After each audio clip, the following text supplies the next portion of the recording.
Come on, Bubba. How y'all doing tonight? Good to see you here. I'll tell you what, I had some exciting fun last weekend. We had a family reunion over here in Burnt Mattress, Arkansas. You know where that is, don't you? Just above Hot Springs. Now, we had a good time over there. We met in this big old park, and we had my cousin Billy MC the thing. I mean, because he's the smartest one of the family. I mean, the boy's got 8 years of high school. How much smarter can you be, you know? But he got up there and he said, you know, he said, people think hillbillies is dumb. He said, we're going to prove that's wrong here tonight. He said, I need a volunteer from the audience. Well, my cousin Ellen Van, she always wanted to be around. Pick me, Billy, pick me, she said. So he called her on up there. She came up there and he said, all right, we're going to start with some math. He said, we'll do something real easy here. He said, all right, Ellie, he said, what is 100 plus 100? She thought for a minute. She said, well, Billy, that's easy. That's 248. Well, he got this serious look on his face. He said, no, I'm sorry, that's not right. She said, and we all said, well, come on, Billy, just give her one more chance. You know, the girl's just warming up. He said, all right, we'll do one easier. He said, what is 50 plus 50? She thought for a minute. She said, that's 422? He said, no, I'm sorry, that's not right either, you know. We said, come on, Billy, give her just one more chance. You know, all right, one more, we'll make it real easy. He said, now come on, Ellie, think. He said, what is 1 plus 1? Well, she thought for a minute. She messed up twice and didn't want to mess up again. She said, is it 2? Of course, we all said, come on, Billy, give her just one more chance. All right, just one more. I tell you what, I was a little saddened, though, because my mom and dad wasn't able to be there. They've done retired, moved to one of their retirementation communities down there in Florida.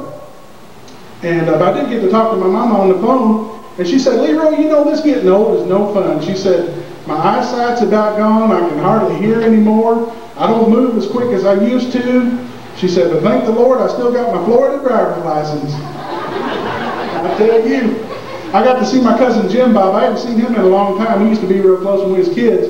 And he told me something weird happened to him on the way up to the reunion. He said he was heading down the highway, and he said his wife got on there. Well, she got him one of their cellulite phones, and she got on that thing, and she said, Jim Bob, she said, whatever you do, be careful. There's a big report on the news right now. There's some idiot driving the wrong way down that highway. He said, well, you're telling me they ain't just one, there's hundreds of them. That's Jim Bob, I tell you, he never was too bright. Well, while we was down there, he said he wanted to get one of these things called a chainsaw. We'd never heard of the thing. We always just cut our trees, you know, with them old-fashioned hand saws. Well, he got out there, we got out there to the hardware store to pick up that chainsaw. And by the way, I had something really embarrassing happen to me while we was in that hardware store. I got in there and they had these little things, I guess, called stud finders. Every time I got close to those things started beeping. I don't know what that meant, but it was embarrassing, I'll tell you. Well, Jim Bob was so embarrassed, he said, Leroy, I'm getting out of here. He just went on outside. He wasn't outside no time. He came running back in. He said, Leroy, somebody stole your pickup truck. I said, are you serious? He said, yeah. I said, well, did you see who done it? He said, no, sir, but I did get the license number. I tell you, I told you, you hear people talk about being one fry short of a Happy Meal. Jim Bob didn't get his fries with his Happy Meal.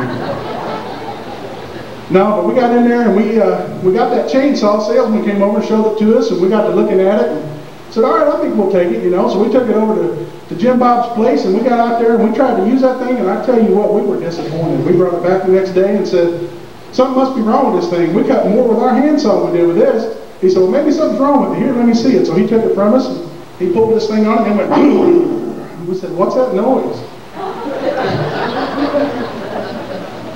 But no, when we was kids, we used to work together on a lot of different jobs.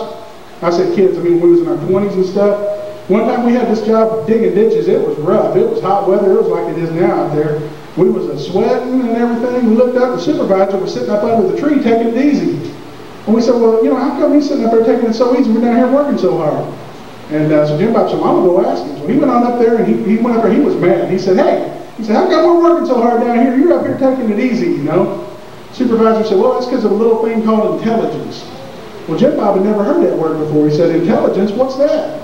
Supervisor said, here, I'll show you. He put his hand up against that big old tree. He said, you hit my hand as hard as you can. Well, you know, Jim Bob was upset. He said, all right, I'll show this guy. You know, so he reared back and he reared back. Supervisor moved his hand right as he went to hit it, you know, and he hit the tree, busted his knuckles all up.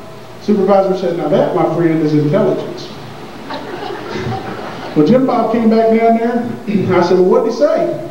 He said it was because of something called intelligence. And I said, well, intelligence, what's that? Jim Bob put his hand in front of his face and said, hit my hand as hard as you can. There was another time we was working, we both got laid off at the same time, so we went down to the unemploymentation office. We was in there, and the guy asked me first, he said, all right, Leroy, he said, what is it you do for a living? I said, well, I'm a diesel fitter. So he looked that up in his little book, and he said, diesel fitter. That's considered skilled labor. He said, you're going to make $250 a week unimplementation. I said, that'll work. He turned to Jim Bob, and he said, what do you do for a living? Jim Bob said, well, he's kind of embarrassed. He said, I make ladies' undergarments. He said, well, I looked that up here in the little book here. He looked there and he said, textile manufacturing. He said, that is considered unskilled labor. He said, Jim Bob, you're going to make $150 a week. Well, Jim Bob was just upset. He said, hey, how come Leroy gets $250 a week? All I get's $150 a week. We both work at the same place. The guy said, well, I'm sorry. He said, according to Leroy, he said, he's a diesel fitter, and that's considered skilled labor. I just got to go by what the book says. And Jim Bob said, skilled labor? What do you mean skilled labor? He said, I make the undergarments. And Leroy holds them up and says, yep, diesel fitter.